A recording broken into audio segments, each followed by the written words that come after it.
Hello friend, જય શ્રી કૃષ્ણ. હું હેનલ પટેલ કાના કિચનમાં તમારું સ્વાગત કરું છું.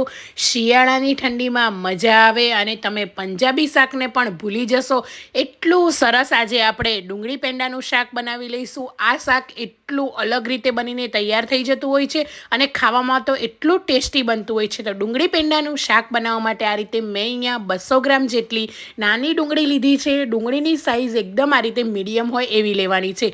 મોટી ડુંગળીનો આ શાકની અંદર ઉપયોગ નથી કરવાનો, કેમ કે કૂક થતાં વાર લાગશે અને ખાવામાં પણ ઇઝી રહેશે. એટલે આ રીતની નાની ડુંગળી અત્યારે સરસ મળી રહી છે સિઝનમાં. તો નાની ડુંગળી લઈને એની છાલને આપણે કાઢી લેવાની છે ને એના પાછળના ભાગને આ રીતે 4 કટ લગાવી લેવાના છે. 4 કટ લગાવવાથી આપણે ગ્રેવી કરશું કે પછી ડુંગળીને સાતળશું તો ડુંગળી જલ્દીથી કૂક થઈ જશે.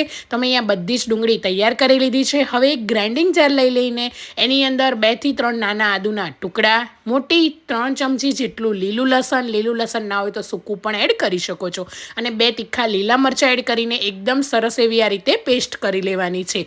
હવે અહીંયા મોટી 3 ચમચી જેટલું તેલ ગરમ કરી લેવાનું છે. તેલ સારી રીતે ગરમ થઈ જાય એટલે મોટી 1 ચમચી જેટલું જીરું એડ કરી લઈશું. જીરાનો રંગ એકદમ સરસ એવો આવી જાય, તેલની અંદર જીરું ચટકી જાય એ પછી અહીંયા મેં સૂકા મસાલામાં તમાલપત્ર, 2 સૂકા મરચાં લીધા છે, 1 તજનો ટુકડો અને 2 લવિંગ લીધા છે. બધી જ વસ્તુને ગરમ મસાલાની ફ્લેવર સારી એવી તેલની અંદર આવી જાય એ પછી આપણે જે કટ કરેલી ડુંગળી હતી એને પણ એડ કરી દઈશું અને એકદમ લો ગેસની ફ્લેમ પર 5 થી 6 મિનિટ સાતળી લઈશું. એટલે ડુંગળી એકદમ સરસ રીતે સતળાઈ જશે.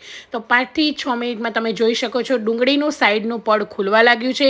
ડુંગળી સતળાઈ જાય એટલે આપણે જે પેસ્ટ કરેલી આદુ, લસણ, મરચાંની એ પણ આપણે એડ કરીને એને પણ સાતળી લેવાની છે.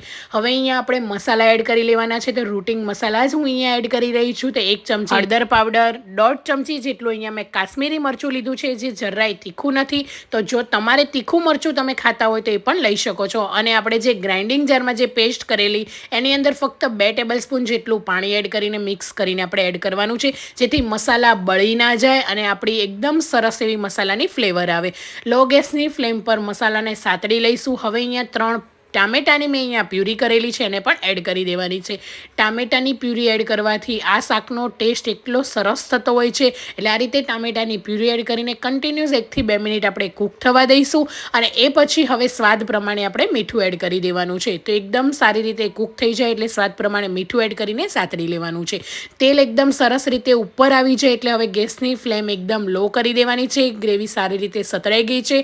હવે અહીંયા મેં 4 આ રીતે માવાના પેંડા લીધા છે. તમે આ શાકની અંદર આ રીતે માવાના કે થાબડી પેંડા બંને પેંડાનો ઉપયોગ કરી શકો છો. તો મેં અહીંયા ઘરના બનાવેલા પેંડા છે એટલે મેં 4 લીધા છે, જે વધારે પડતા સ્વીટ નથી. જો તમે માર્કેટના પેંડા લો છો તો 3 કે તમે 2 પેંડાનો ઉપયોગ પણ કરી શકો છો.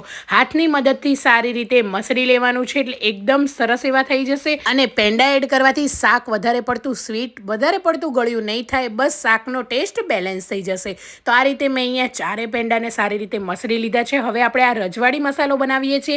તો 2 મોટી ચમચી જેટલા આ રીતે મેં ગાંઠિયાનો ભૂકો લીધો છે. તમે ના હોય તો શેકેલા ચણાનો લોટ કે ચવાણાનો ભૂકો પણ લઈ શકો છો. 1 મોટી ચમચી જેટલા કાજુના ટુકડા અને 1 મોટી ચમચી જેટલા કિસમિસ લીધા છે. હવે આ આપણો રજવાડી મસાલો તૈયાર છે. બધી જ વસ્તુને આપણે શાકની અંદર હવે એડ કરી લઈશું.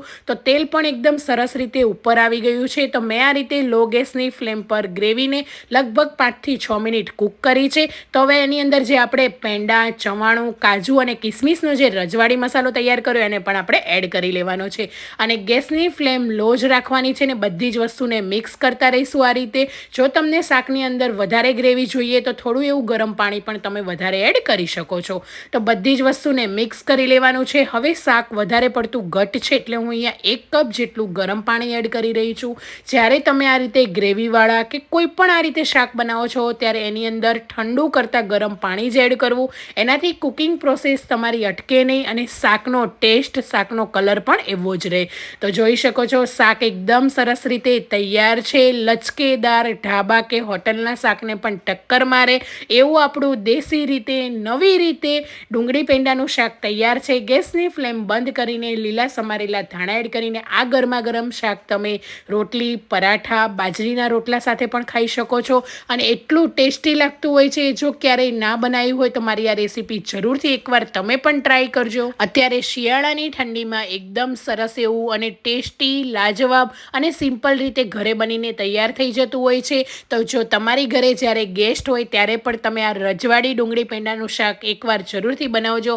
એટલું સરસ બનીને તૈયાર થઈ જતું હોય છે. અને હા, આજની મારી રેસીપી કેવી લાગી એ પણ મને જરૂરથી કમેન્ટ બોક્સમાં જણાવજો. અને મારા વિડીયો જોતા હોય ને ચેનલને સબસ્ક્રાઈબ ના કરી હોય તો જલ્દીથી જઈને સબસ્ક્રાઈબ કરીને નીચે આપેલા બેલ આઇકન પર પ્રેસ કરજો, જેથી આવી અવનવી રેસીપીના નોટિફિકેશન તમને જલ્દીથી મળતા રહે. Thank you for watching. મળીએ એક નવા વિડીયો સાથે.